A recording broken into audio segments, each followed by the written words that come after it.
Three, two, one, and we should be live. Hi, everyone. I'm here with Alistair Unicomb. Hi, Ali. Hello. We are going to talk Megatron today because that is coming up in August, isn't it? Yep. So you are always very kind to have me on your channel for a couple of episodes to talk about the Megatron3000, which is the event I came up with the concept and rolled out for Bolt Action. And the whole idea of the Megatron3000 is it utilizes the theatre selectors from the campaign books that I think in the past a lot of tournaments just overlooked just because they saw that they were imbalanced, overpowered, underpowered, or whatever magic made up reasons that tournament organizers didn't want. So I came up with this concept a few years ago so that the Megatron3000 exclusively and only uses theatre selectors from the campaign books. This year, though, I had to help a few players out, and we let theatre selectors in from the minor powers. So Italy and the Axis and France and the Allies, just to help some of the minor nations out. I think there was people talking about Finland and were unhappy about Romania for some reason. I don't know why they would be unhappy. Romania are excellent from what they've got. So yeah, so a little bit like that. Yeah. And just to recap for people at home, the Megatron3000 concept, it is you can only take theatre platoons and you cannot repeat nations over from one tournament to the next. Is that right? That was just a little quirky rule from the first year. Okay. As we're running now, whenever you buy your ticket, you have to pick your theatre selector, and then that theatre selector becomes yours. No other player can No select other player it. can take it, right. So what it means is that every single army will be unique in that it's got its own theatre selector. Once you've picked it, that's it. Yep. You're not going to see another Soviet tractor factory list. If you've picked it, it's yours. You've bought it, done. To counter that, though, I introduced a joking thing, which has actually turned quite serious, called the administration fee, the admin fee. So if anybody ever wants to change their theatre selector, they have to pay. People do, don't they? And people do. They're so funny. And people do, and they have to pay a £2 administration fee to change their selector. And £2, it's a cup of coffee. Yeah. And that money goes straight into helping the prize pool for trophies and all that sort of stuff as well. But what it means is that it's something it becomes a bit of a joke, but there are players that go through, 3, 4 or 5 changes over the course of the year before they get to the event itself. It's a lot of changes. It's a lot of changes, yeah. They can't make up their mind, or what happens? I suppose when I was coming up with the concept itself, I had to think about how a normal tournament, as a player, you run up to it. Yeah. And there's always a deadline for list submission. And, usually you're weighing up, am I going to take Germany? Am I going to take Great Britain, America, France, Romania, whatever? And sometimes you don't decide until, the morning of the deadline. That happens. But with this concept, when people are buying their ticket, they're locked into their selector. So I had to give them a trapdoor. Yeah. To get out. But I thought it should be a trapdoor that they have to pay for. And you know what? Originally, so they don't just change all the time. They don't just change constantly. And I think originally, back at the start, I was worried that people might just sign up and take powerful selectors as they saw them, and then not use them, and then change at the last minute so that other people couldn't use them. I don't know why I felt like that, That's but nobody's bullshit. Nobody's ever done it. Does that. I think the idea of the Megatron3000 is that it's an enjoyable day of gaming with historical lists, but it's still quite competitive. It's still quite cutthroat. So how many players are you signing up for this one? Well, for this one, I'm at the same venue as I like to use in Stirling, which is my local area, and it's Common Ground Games, and their capacity is 46. And currently, I have sold 41 tickets, so it's looking like it'll be a sellout again this year.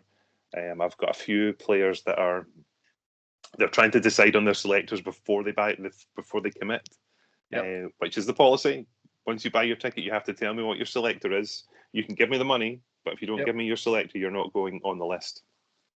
So I'm looking to sell out again at 46 players. And for the list in itself, for the number crunchers, it's a single theatre selector platoon, 1,250 points, and there's an 18 order dice cap. So no order dice spam lists. No, you can't really do that anyway with one platoon anyway. There are a few selectors out there that you can do it, and they can do it through quite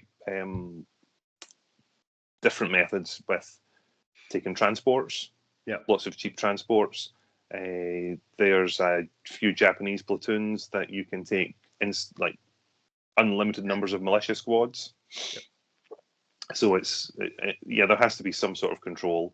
I'm sure there's some sort of German SS Schwimmwagen recon platoon that you can take almost infinite numbers of Schwimmwagons until your points run out. They've all got medium machine guns. So yeah, there are a few out there. So a dice cap was required. Okay. Right. Also, just in order to finish games on time, I guess. Yeah, and for people's sanity, I think there's there's a lot of chat about metas for different tournament formats and points values, what dice counts are the right dice counts to have. And if you need more than 18 dice at 1250, then you are leaning into just spam, which for sure wins tournaments, it wins games, we all know that, but it's not you lose a bit of the fun factor. It's not necessary. I mean, it's just not necessary for some people, for some play styles. Yeah, I guess so. If you're running the FSSF whatever scout list, I mean, yeah, you want those 20 scout teams, right? But okay, that's. But with this, with the format, we get to see units that don't always crop up in proper competitive play. I know that last year there was M8 Greyhound scout cars running around. They're always funny to see. We know they're not good, but it's good to see. And then you see other sort of the bigger vehicles. Tigers and Panthers are always on the prowl for the Germans, and it's the formats work. And this is going to be another sellout year, so the public they're the real key. But something though that does make for the Scottish community. For the Scottish community, the Megatron3000 is one of those events where everybody gets a prize. Different events in our community, we do raffles to donate to charity or to different foundations or community-led groups. Whereas with this one, I want to make sure that everybody gets a thing just for being at the event. Yeah. To make that happen, sponsors are always very generous, but sponsors do need a bit of work to bring them over the line sometimes. It really takes a special kind of person to write and just continually communicate with the sponsors and follow up on everything. And so I really admire that sort of work. It's not for me. How many sponsors have you got locked in so far? I don't know the exact number, but I do have a little list beside me. And in no particular order, I think sometimes actually it is a particular order. I do have favourites, but MicroArt Studio. So they are the creators of Terrain, which is MDF, but it's also got the colours of it. I just so happen to have a MicroArt Studio house here. So it's all pre-coloured, lift lids off, and there's roofs. And I think they even have, some of their buildings even have a footprint of a ruin. So if the building gets destroyed, you can lift the whole building off and there's a ruin underneath. Great Escape Games, they're a big supporter within the UK for their miniatures. Mardav are a 3D printing company. They were new to me last year, but they've been a regular sort of face in the Scottish community, and we did a painting video for them a little while ago. Yeah. Who else have we got? Game Mat EU. So we know that the nice neoprene 6 foot by 4 foot mats now that we all enjoy, they're going to be providing one of those. Alba Studios, a local Scottish company based in Aberdeen. They're one of those great one-stop shops for 3D printing and commission painting. Yeah. So you can actually just do everything for them. And last time I spoke to the team up there, they were quite boastful in that they said they've got terabytes worth of STL files in terms of all the different files for the different 3D printers that they've got. So they don't just do models; they do Everything. buildings, terrain pieces. I won. This might seem a bit silly, but they were sponsoring an event earlier in the year, and I won a bag of walls. I know that's Okay. a bag of walls, but No, they're really them up useful. now. Yeah. So there's like T-shapes, little ones with fences and stuff, but it wasn't. It was 6 foot worth of walls.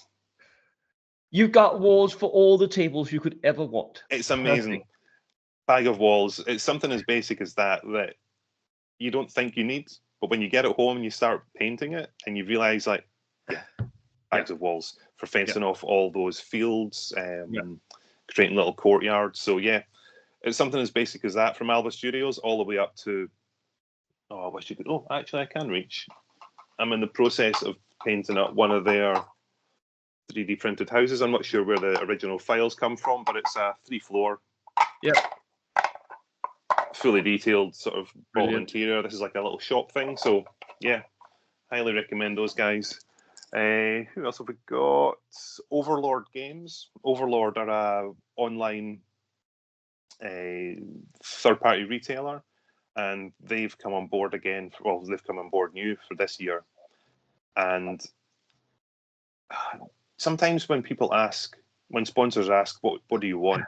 I feel really bad asking for things. I'm just happy for anything.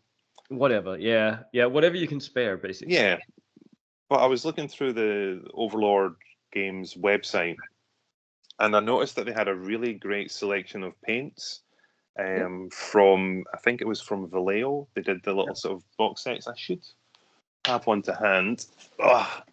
Everything seems to be to hand in this room at the moment. And so I asked them, can you send me paint sets? Yeah. And so one of the best ones I've got, it's World War II Vallejo. Perfect. And it also does for World War III. So it's like a utility set. So it's good for doing armor, flesh, uniforms, wood. And it's just a nice generic paint set for people to have. And I've got, I think they sent about 7 of those. So instead of just getting more models, it was just something to get some more hobby supplies, which I think I've sort of lacked in the past. Yeah, it's a thing that we also like for Zealand Open and the Danish Nationals this year. We really focused on getting good paintbrushes on the prize table, paints, hobby supplies of different kinds, stuff that like not everybody has already. Things that it's things that you do spend money on, but they're just, you don't see them as hobby purchases. They're just supplies. But they do absorb quite a bit of your funds in the end. They do. One of the great return sponsors, 3D Printing Valley. Again, they're another online 3D printing company, which I keep looking around. I should have more of their stuff, but I picked up quite a lot of their sort of anti-aircraft guns from the Germans.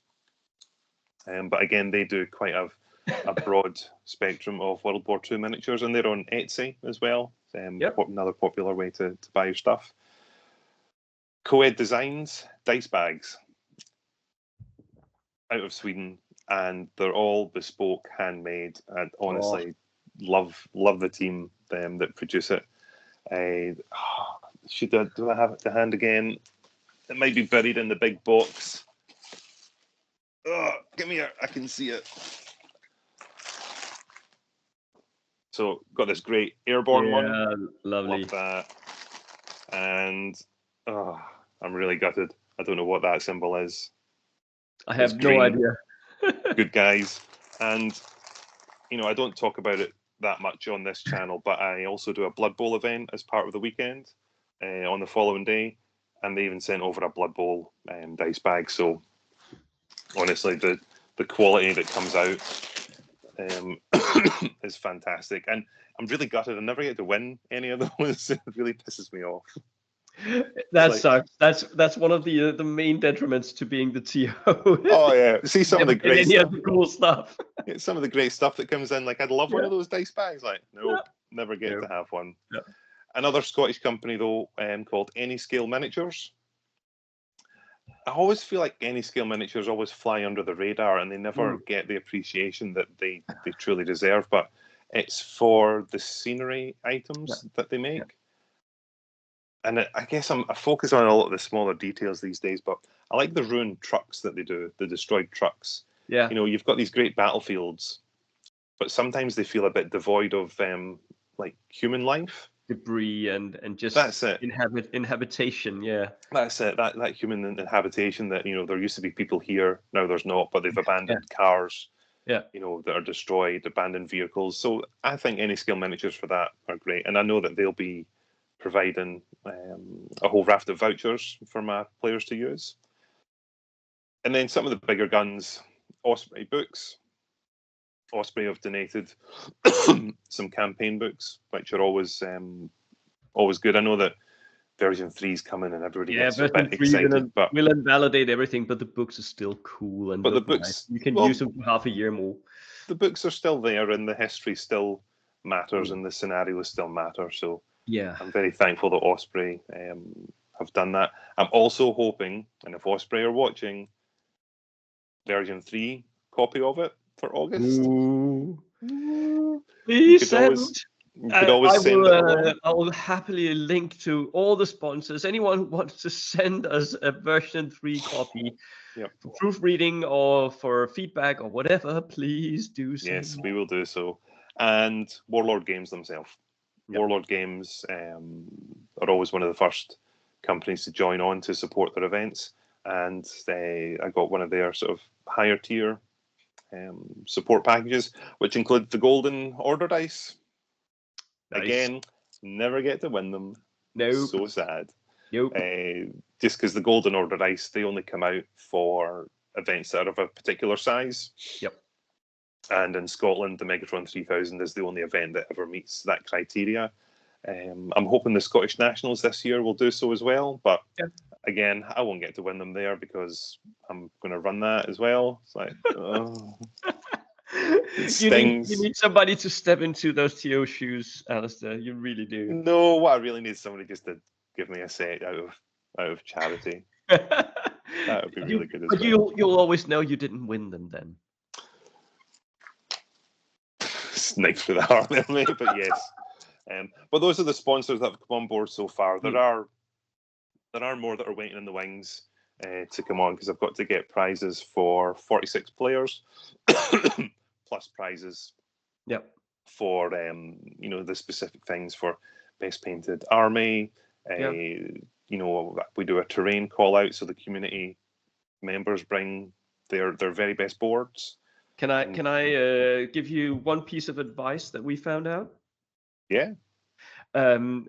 Instead of having like, you got the best table, pick a box or whatever, give them a trophy for best board, for best painted. People in Denmark have become crazy over the trophies we've been handing out, because they're like, ooh, it's a trophy. I was like, okay. I like the idea, but what I ended up doing and have done in previous years is that I quickly realized that players that bring really good tables, they don't need more terrain, they don't need more stuff. They've already got good stuff. So what I end up doing is a raffle, like a special raffle just for the players that bring terrain pieces. And that's where the gaming mat goes and some of the Micro Art Studio stuff. So there's a chance that the other players that contribute tables can get their names pulled out of the raffles. But no, it's good fun, and it's a community led event. It really is. We need them to make it work. Yeah. So that's the background of the event, the format of the event, and the sponsors that are helping the event become a success.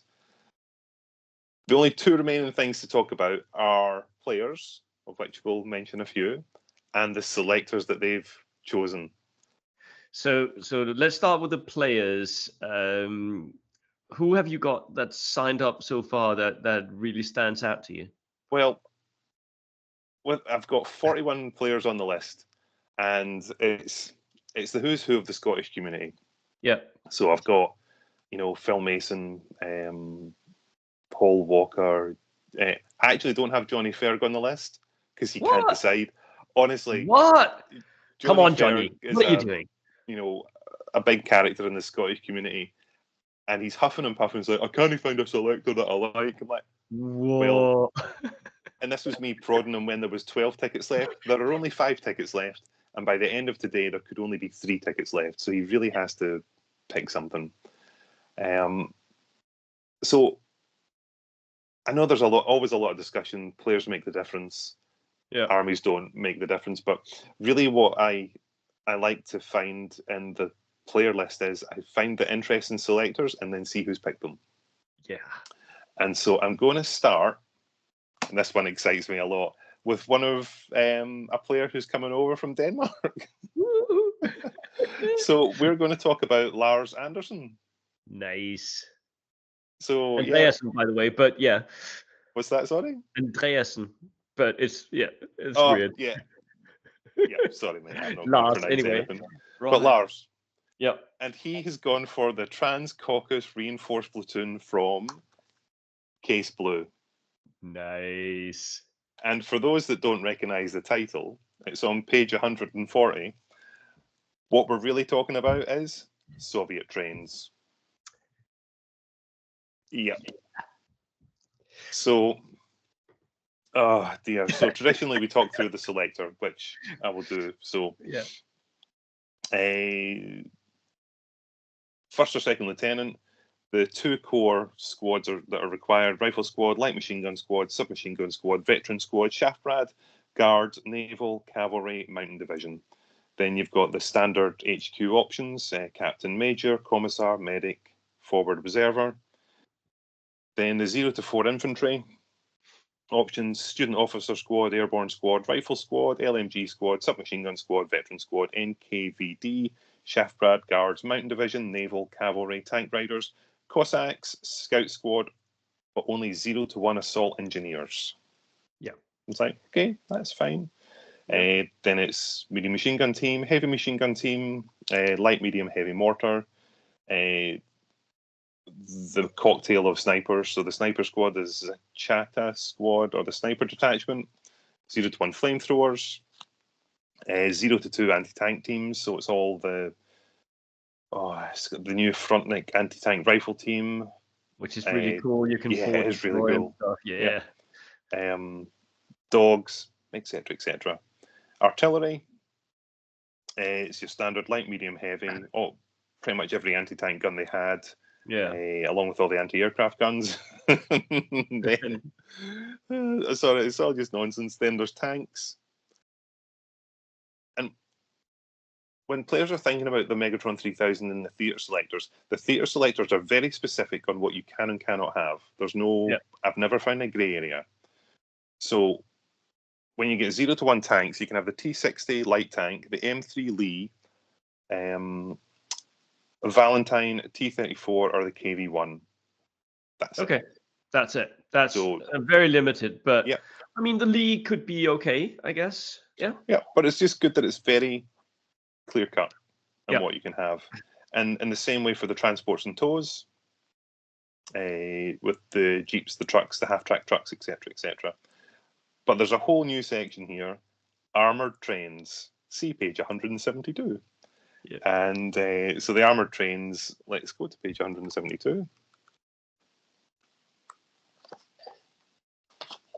So there's the armoured engine. So this is the prime mover you need to actually get your train moving. It can have, it's got 4 flak-mounted medium machine guns. What we're not going to do is we're not going to talk about points, because myself and Lars have been in communication, and we're talking to somebody else who's also been in communication with the author of Case Blue, and we are developing a document that we're going to put out. I'm going to put it out quite soon. Okay.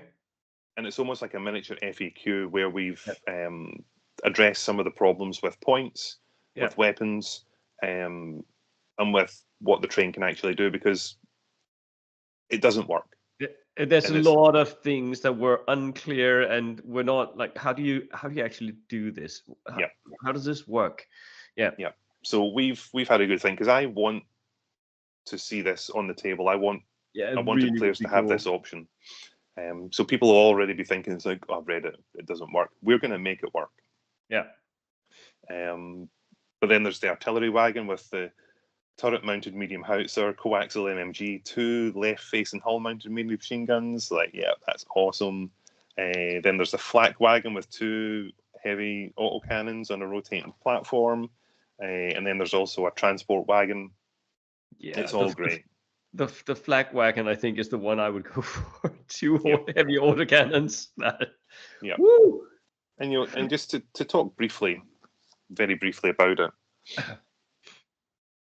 I've told Lars, and I would say this to anybody using the train, you obviously have to bring your own tracks. Yep.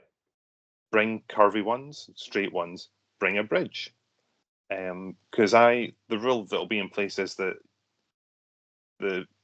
you will not be able to move any of the terrain. When you come to the table, the terrain is set. You cannot move it, not even a fence. So it has to go around terrain. You have to snake around it. But if you come across, roads or obstacles, if you've got a bridge, just build a bridge over it. I hope Lars brings like 12 foot of different train tracks so he can adapt the train. He'll bring a whole box to train. I hope so. I hope he brings like a Hornby train set and just adjusts it all to fit. I don't care. I think it'd be great fun. But every train carriage gets an order dice. Yeah. The trains, the armored cars, the trains themselves, they got to be destroyed. And once you destroy the engine, the train can't move. The train's going to be limited to speed, so it's not going to be able to move any more than 12 inches. So it's not a matter of just driving your train, It's not like a Japanese bullet train just going to poof off the board. It's going to have to stay on and take part. Okay. And if players are clever, it's not going to be able to ram anything. So you drive a tank onto the train tracks, James Bond, GoldenEye style, and then it's stopped. So okay. it will be an enjoyable one to watch, and I'm glad Lars's 3D printer has been. He's been going mad. I have printing hard. I've got a few things booked with Lars, and everything was like pushed back because he was like, "Yeah, but I'm printing trains." Okay. Yeah. So very, very proud. The next list I want to talk about, again, it's still from Case Blue, of which I have the book, advertising, Osprey Games, Warlord, etc., etc. And it's a local player this time. It's Ant Purdy, who I know you've come across in the past. Oh. And it is the Italian Savoia Cavalleria. Now, he's taking the Savoia Cavalleria platoon? Yes. Page 156. So I know that the competitive world has all been a bit feisty about the Italian cavalry. But they really haven't made a difference. Not a massive one anyway. Yeah. But this is their theatre selector. That's it. This is their thing, so straight from Case Blue. First or second lieutenant, minimum requirement is 2 squads of the cavalry. Yep. Then there's the captain, major, medic, or forward observer, artillery only options. And then in the infantry section, 0 to 4 cavalry squads. Damn it, I can't pronounce the Italian units now that I'm just looking right down at them. Savoia Cavalleria? Yeah, but then there's the other ones. Look, there's the black shirts, the Alpini, the Monte Servino ski squads, Cossacks, the Gustatore Destruction Group, and the Gustatore. Yeah. Sorry, Italy. But they also get 0 to 3 medium machine gun teams, 0 to 2 artillery pieces, which is really good. And then, which is really helpful, yeah. Yeah. Then transports, so it's the Fiat 508 truck, various horse tows. And then they've got the cavalry troops, so you can have your HQ units on horses for +5 points. Yep. So they've got the backline support in the artillery, and I actually think the medium machine gun teams are an option that you have to take. I think so too, because that will give you range and the ability to reach out and pin a few things when your cavalry needs to go. Yep. And then you've got your good cavalry that do the double charge potentially, but you've also got the Cossacks there. Yep. I wouldn't look past them, and the destruction group. Having the two flamethrowers. All of it useful. Yep. So I look forward to seeing both of those out of Case Blue. I'm a big fan. And then we're going a little bit retro. So D-Day US sectors. And when I saw this theatre selector come in, I didn't instantly recognise the name, and I was a bit confused. So this is one from a player called Greg McGingle. He's a local Scottish player whom I've never met. Okay. But, through friends and friends and friends. It's Derby's Rangers, Mid-War Ranger Company, North Africa and Italy. Page 114 of the D-Day US sectors. Had me curious, but so Ranger First Lieutenant. This is where it is. So the minimum requirements: Ranger First Lieutenant, Second Lieutenant, or Captain. What? As your minimum requirement. Then two infantry sections, mid-war Ranger assault sections. Then your HQ, you can add another captain or major, an intelligence officer, a medic, an observer, or a ranger chaplain. I know. Yep. 0 to 4 infantry, so it's mid-war Ranger assault sections, mid-war mortar sections, and maximum of 1 Ranger intelligence section. So everything's Ranger. Everything's Ranger. Yeah, so I'm reading this as so everything can lead the way? I think so. Uh-huh. I know. So Ranger anti-tank rifle, Ranger bazooka, Ranger medium mortar, and a sniper team, not a Ranger. But then artillery, 0 to 1, it's all the the standard stuff, light, medium, anti-tank gun, etc. Armored cars, 0 to 1, so it's the M3 Scout car. Nothing exciting there. There's a couple of Stuarts, but they're all sort of late war, M3, A3, M5, A1, handful of Shermans. There's the whole menu of transports, the different Dodge trucks, the different half-tracks, etc. Then the special rules, so no time for baggage. So everything, all members of the Rangers must be, blah, blah, blah, exacting requirements.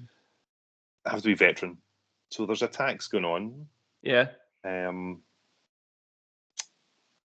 it says covered advance. So this is a little bit of a negatrait. Whilst a significant number of units within the theatre selector possess the Rangers lead the way special rule, it doesn't mean the entire force will simply charge headlong at the enemy. What? No. Rangers advance while rapid was also tactical, so only half of the units within the Rangers force can use Rangers lead the way. It's still a lot more than you would normally have. Still a lot of models that you could just 12-inch. Yeah. Yep. Then this is the odd one now. Cannon Company. The requirements for mobile heavy weaponry was soon made apparent to the Rangers, and 4 half-tracks fitted with 75mm cannons were required, dubbed the Cannon Company. These vehicles were named after the aces in a deck of playing cards. So up to 4 M3 75mm GMC half-tracks can be taken for this reinforced platoon.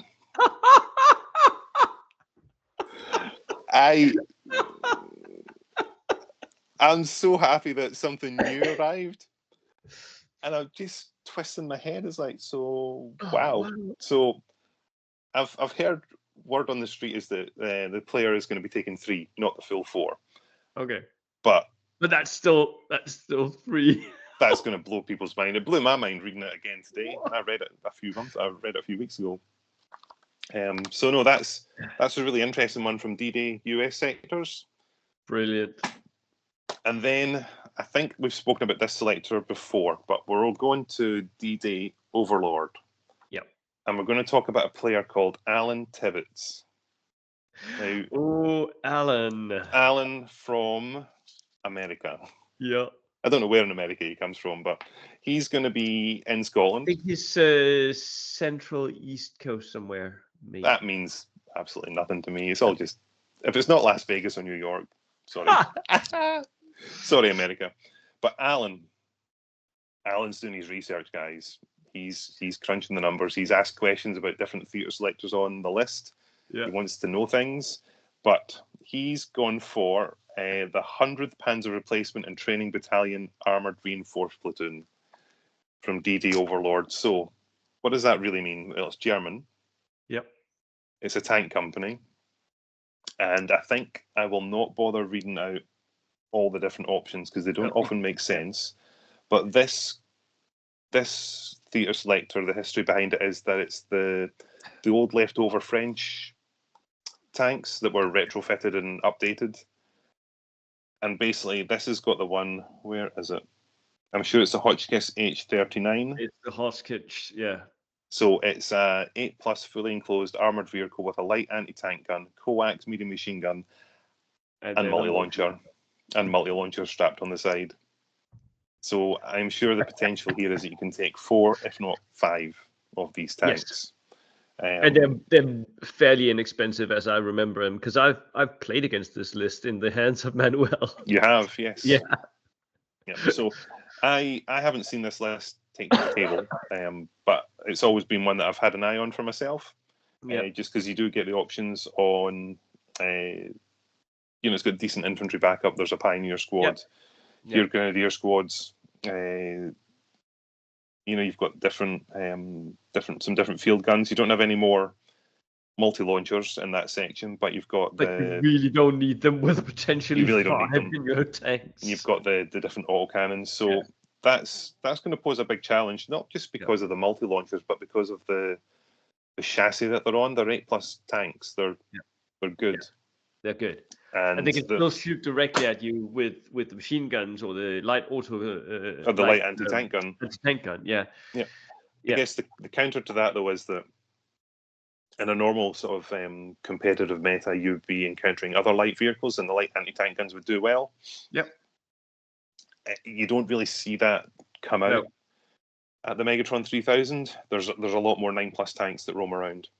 Yeah. If that's from a tractor factory, or some of the German hedgerow ambush will usually have like 2 Stugs. Yeah.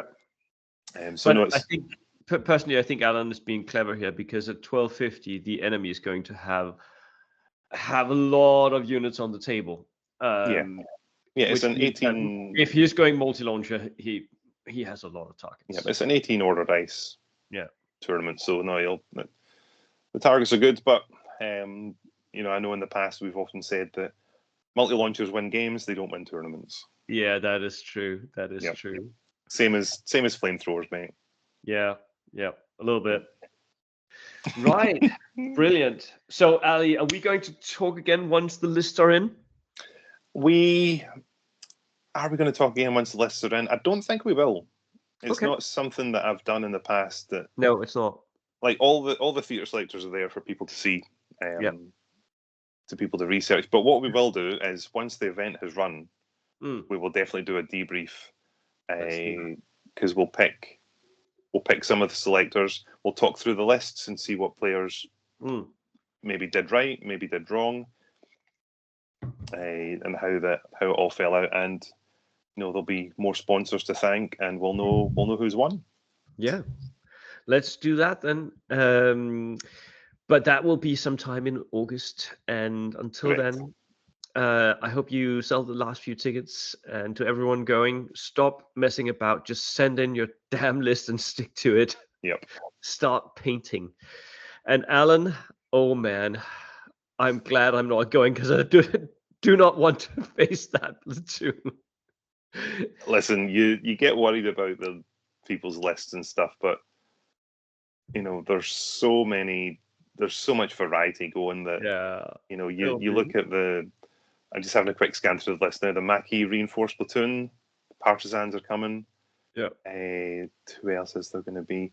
All the Canadian lists got picked from their from the Canadian D-Day, from their D-Day book. So the early war, the late war, the airborne, they're all going. That really impressed me. SAS Northwest Europe, the IGA Kwantung Army. Who else have we got?